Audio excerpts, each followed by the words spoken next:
Olá, meus irmãos, muito boa noite a todos. Estamos aqui novamente reunidos para a continuidade do tratamento de socorro espiritual, da Fraternidade Espírita Amor e Caridade. E esse tratamento acontece na casa nas quartas-feiras, a partir das 20 horas. Então, nós vamos no mesmo horário em que acontecia antes da pandemia o tratamento, nós vamos nos encontrar, cada qual no seu lar, mas unidos em mente e coração, e a espiritualidade vai nos buscar aonde nós estivermos para cuidar de nós. Isso é uma coisa maravilhosa, né? Essa atenção, essa possibilidade que quando nós pensamos, nós nos conectamos e aí nós abrimos as portas do nosso coração para que eles possam vir nos auxiliar. Vamos fazer então a nossa prece de abertura e convido a todos que sentem confortavelmente, fiquem tranquilos, serenos. Vamos respirando calmamente, na certeza de que Deus está conosco, cuidando de nós. Nós agradecemos ao nosso Pai, agradecemos a Jesus, agradecemos a espiritualidade amiga por este momento de cuidado, de conexão, de entrelaçamento entre nós e eles. Agradecemos, ó Pai, por esta oportunidade, agradecemos a espiritualidade amiga que trabalha por nós. Pedimos a Deus que o nosso evangelho seja produtivo, que ele seja de fácil entendimento, que ele possa tocar o coração de todos nós de uma maneira muito significativa, que enquanto nós estivermos, Senhor, fazendo o nosso vídeo, a espiritualidade possa cuidar de nós. E assim, por tudo isso somos gratos, Senhor. E vamos assim nos colocando sob os cuidados da espiritualidade querida, para que eles com as mãos estendidas na nossa direção possam ir despejando sobre nós todos os fluidos salutares que nós necessitamos para reequilibrar todo o nosso conteúdo energético, os nossos chakras, alinhando todos os nossos chakras, cuidando do nosso espiritual, do nosso mental, do nosso físico, do nosso psicológico. E assim, alimentados que estamos nas fontes dessa bondade fecunda e infinita, que é o amor de Jesus, de Deus, é que nós vamos dar início à nossa conversa sobre o Evangelho segundo o Espiritismo. Então, vamos lá, meus queridos? Hoje nós vamos falar sobre o capítulo 12, cujo título é Amai os vossos inimigos. Nós vamos falar sobre o item 14 e ele pertence ao título O Duelo, né? O duelo começa no item 11 e nós vamos falar hoje sobre o 14. Francisco Xavier, Bordeaux, 1861. E ele começa com uma pergunta assim, ó. Que pensaram de mim, dizeis, frequentemente, se me recusar a reparação que me pedem, ou se eu não a pedir àquele que me ofendeu? Bom, nós estamos vivendo nesse mundo, em volta das pessoas, dentro da nossa residência, na nossa família, na escola, no transporte, no trabalho, quando nós temos os nossos eventos sociais, ou quando nós cruzamos com as pessoas no shopping, no cinema, enfim.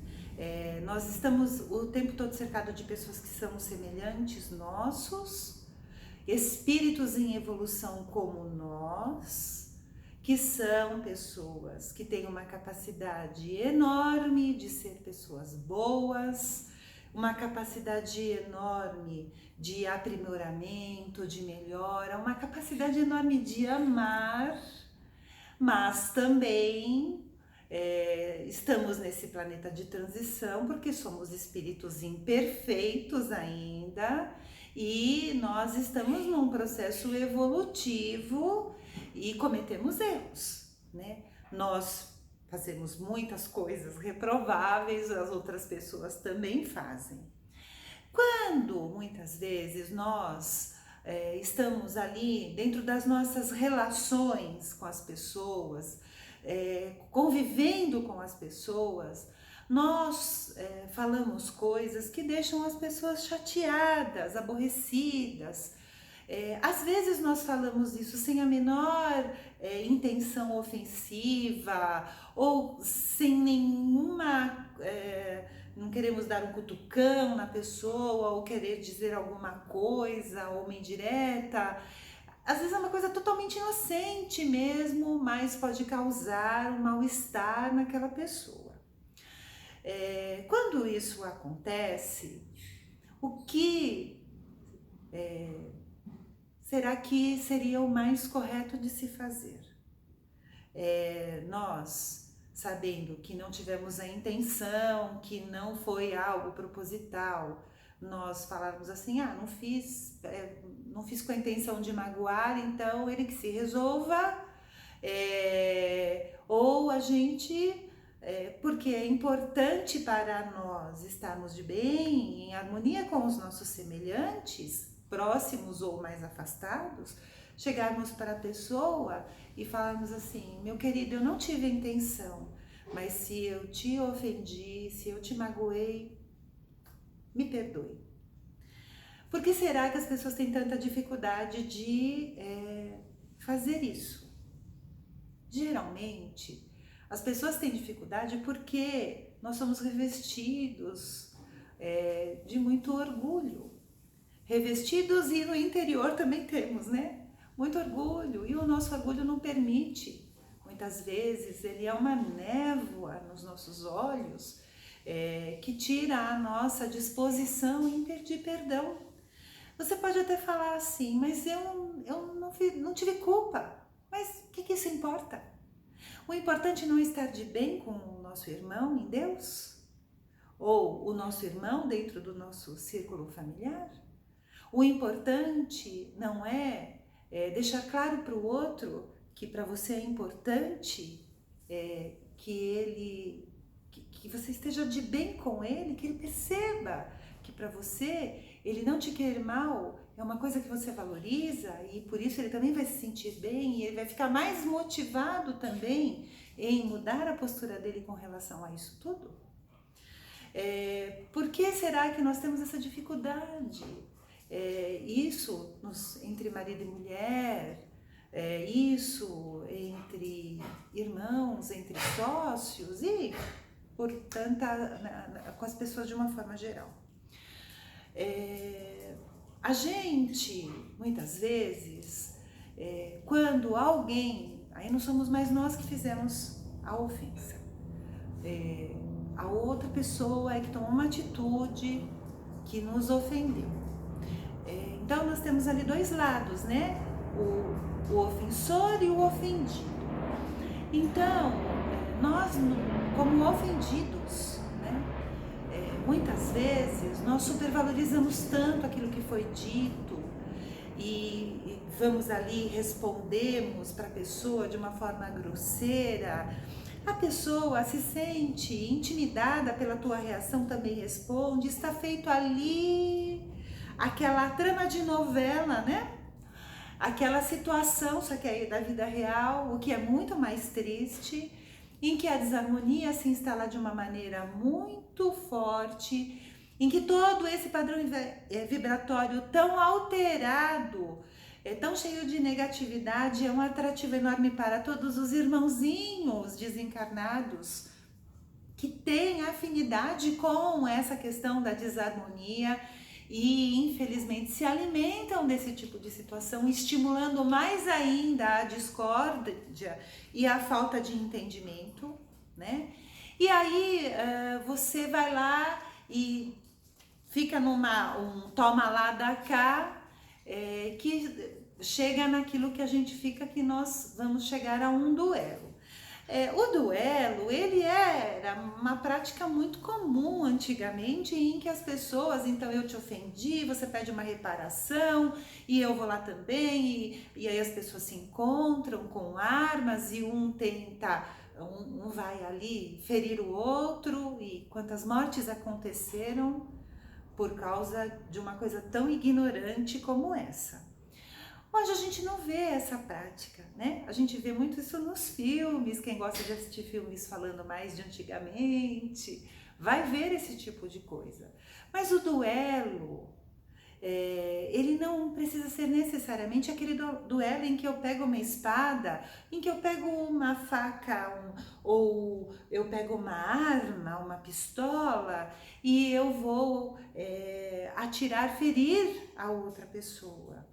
Existem muitos tipos de arma, muito mais certeiras e discretas, mas com um poder aniquilador, um poder de ferir, um poder de magoar e acabar com a autoestima e eliminar a confiança da outra pessoa, muito grande, que é a arma da palavra. A arma do desejo, da intenção, de você olhar para a pessoa, às vezes com um sorriso no rosto, mas dentro da sua mente você está desejando mal para ela. É um duelo. É um duelo velado, quando ainda há uma discussão e você fala, você expõe, ainda é mais exposto, mas tanto aquele que você pensa, quanto aquele duelo em que você briga, você fala, se ofende, tudo em nome do orgulho, tudo em nome de você se sentir o quê? O outro, né? Se sentir que o outro deu o braço a torcer, ele viu que eu que estava certo. E será que isso é tão importante, não é? Então você se utiliza dessas armas, da palavra, das ações, de influenciar as pessoas que estão à volta para prejudicar aquele, ou às vezes não é para prejudicar, mas sim pelo simples fato de provar para as pessoas que você que estava certo e que isso possa trazer para o outro um prejuízo, e aquilo é uma coisa que vai trazer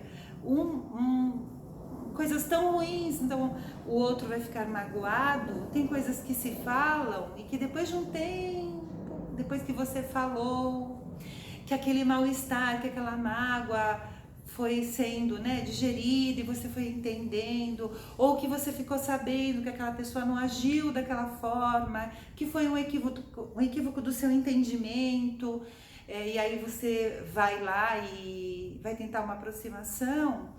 Mas existem ofensas, existem palavras, existem atos, existem agressões verbais e agressões físicas também, que jamais vão ser esquecidas. Jamais. Então a pessoa, mesmo sendo uma pessoa que está procurando a reforma íntima, que ela está buscando através do estudo do Evangelho, do exemplo de Jesus, da observação do que se prega como o correto cristão, mesmo ela se respaldando em tudo isso, mesmo ela ali se munindo de todo aquele conhecimento que vai inspirar nela o melhor, ela vai te perdoar, mas o registro daquilo, embora ela te perdoe, vai ficar ali guardadinho na mente dela. E em contrapartida, que triste é, e eu duvido que entre todos nós, eu vou falar então de mim, tá? Mas acredito que isso seja uma coisa comum em todos nós. Quem é que, depois de ter ficado alterado com alguém, se sentir ofendido ou prejudicado, se sentir ultrajado, ou a pessoa que recebeu como ou provocado, respondeu de uma maneira agressiva ao outro, e depois, quando o tempo passou, ela percebeu a pequenez do seu ato, o quanto era indigno o que a pessoa fez, e o remorso que te abraça ali de uma maneira tão íntima, porque você percebe o erro enorme, o prejuízo que aquilo trouxe. Na menor das consequências, a mágoa do outro.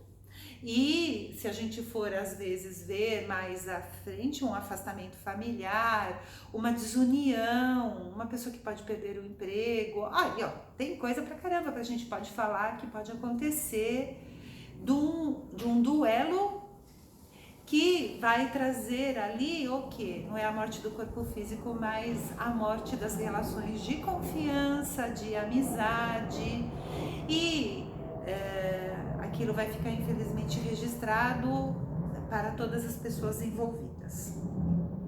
Muitas vezes nós passamos por uma situação de nós temos ali uma situação em que a pessoa nos respondeu, ou foi grosseira, teve ali, você está dirigindo, a pessoa te fechou, ou então até a pessoa te respondeu, não era justo, você não estava errado.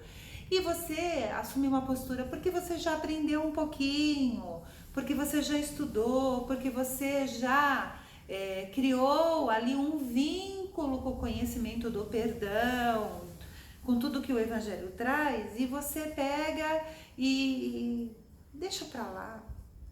Vamos, isso daí não me importa.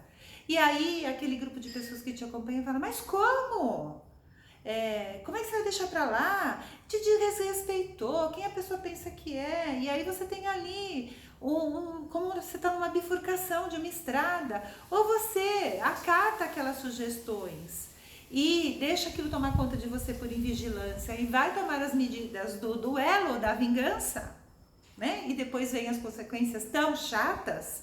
Mesmo que o outro esteja errado, você vai perceber que você ficou iludido, envolvido por sentimentos tão ruins e deixou aquilo tomar conta das suas ações, das suas atitudes, ou você vai pela outra estrada e você se reveste da verdade, da fé, né, de uma conquista moral que você teve e você pega e fala,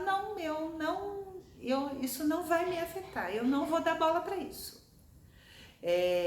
Eu vou me proteger é lógico, né? A gente não vai ficar sendo alvo de agressões constantes, você se protege, você evita a pessoa, aquela circunstância, mas eu não vou devolver, eu não vou entrar num embate, não vou desejar mal à pessoa. E depois que isso passa e você percebe todo o contexto que envolvia tudo isso, você se sente tão bem, tão feliz, porque você não falhou. Não falhou para quem? Para o outro? Não falhou para Deus? Você não falhou para você. Porque quando você perceber que você tomou a decisão correta, isso vai te fortalecer mais em você ser melhor. E se você tomar a atitude errada, você vai se sentir muito mal para com você. Pode ser que ninguém mais saiba, mas você vai saber. Então, você vai estar rodeado de pessoas que podem chegar até questionar a tua coragem. Você não vai fazer nada porque você é um covarde. Às vezes, isso é muito comum nos rapazes, nos jovenzinhos, os meninos pegarem e ficarem falando, né? Você é um tonto, né? Eles usam às vezes termos chulos para classificar isso entre eles. E querendo assim, por exemplo, às vezes usando termos como se a pessoa deixa pra lá porque ela não quer ter ali uma briga, ela não quer uma discussão, fosse algo que significasse, por exemplo, que a pessoa tem a sua virilidade comprometida, ou ele é menos homem por causa daquilo, quando na verdade, meus irmãos, você tem que ser muito corajoso para ter muito autocontrole, para ser muito forte, para tomar a atitude correta. Porque a gente deixar os nossos instintos e a ira, o revide é mais instintivo do que qualquer outra coisa. Tomar conta de nós é uma coisa que é um pestanejar, não, é muito fácil. Agora, nós somos todos nós temos instintos, mas nós termos ali um equilíbrio entre o que fala o nosso instinto, as nossas sensações, os nossos sentimentos, somando com a nossa parte intelectual, a elevação da nossa moral e o exercício do nosso livre-arbítrio por nós mesmos. Quando a gente consegue isso, você tem que ser gente grande. Gente grande, às vezes, com pouca idade, mas isso é pra gente grande. E eu vou dizer para vocês que é tão gostoso quando se observa depois de um tempo sem orgulho nenhum. É tão gostoso quando você fala assim, graças a Deus, olha, deu tudo certo. Eu não respondi,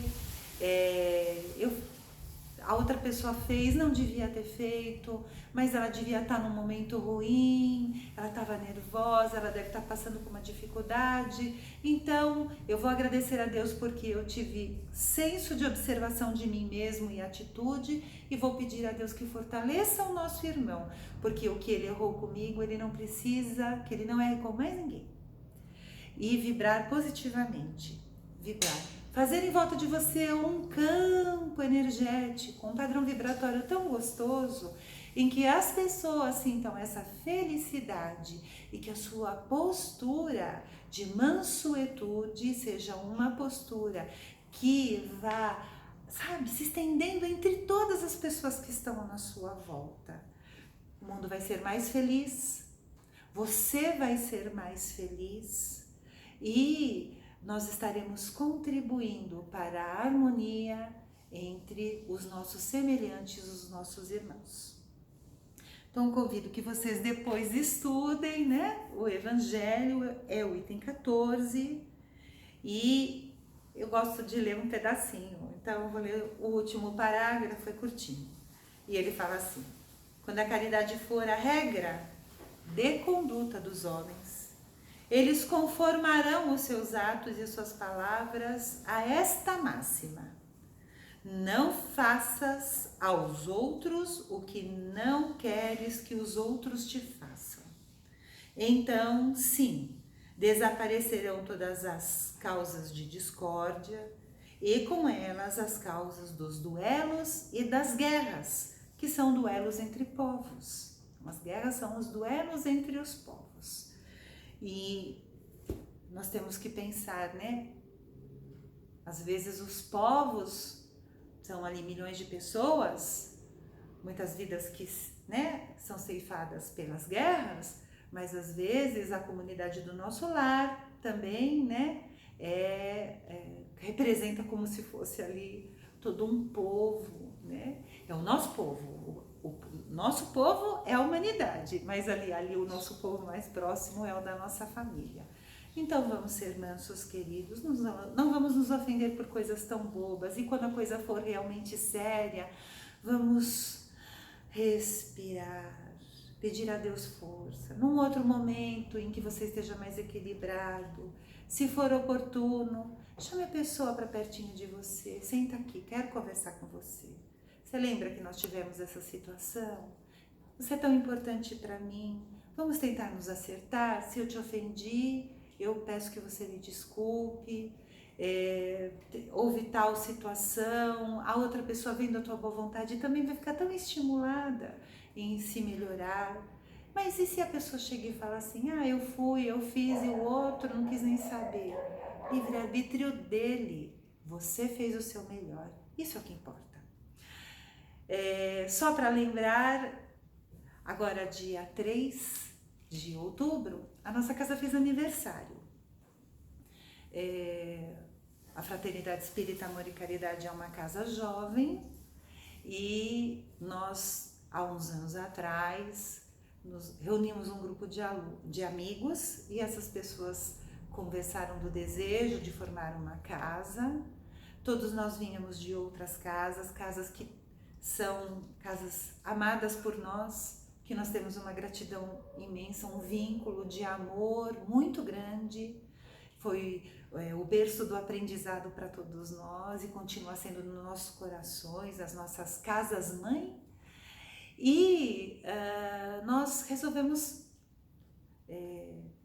assumir um risco gostoso de ter a experiência de formar uma nova casa, Porque, como dizia um mentor da nossa casa, se cada casa espírita é uma flor, seria muito bom se nós tivéssemos flores em todas as esquinas para embelezar a vida das pessoas. E o que a casa espírita é? A casa espírita não é só a flor que vai embelezar a vida das pessoas, é o local em que nós vamos aprender e nos melhorar. A casa espírita é o local em que nós vamos poder conversar e seremos ouvidos e assistidos com amor, respeito, com muita ética.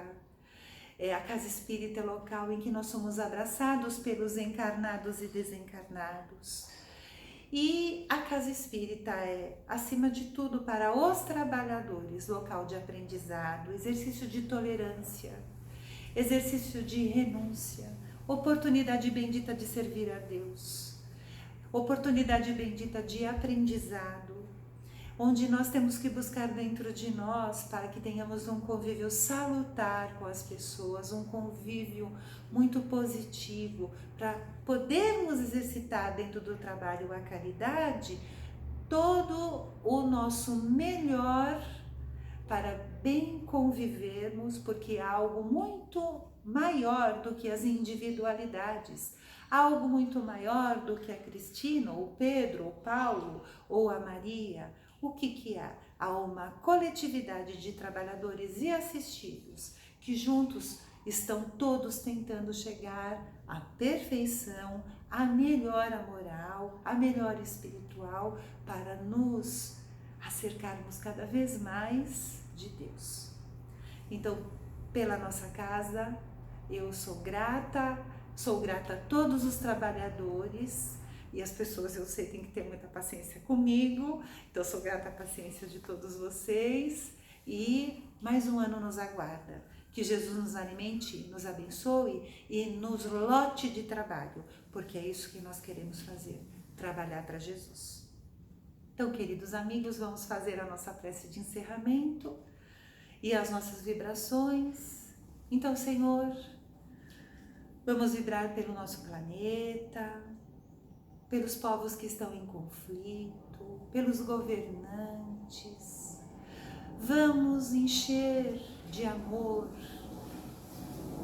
que a espiritualidade amiga possa ir manipulando todas essas nossas boas intenções, esses nossos desejos de paz, de felicidade, de saúde para a nossa natureza.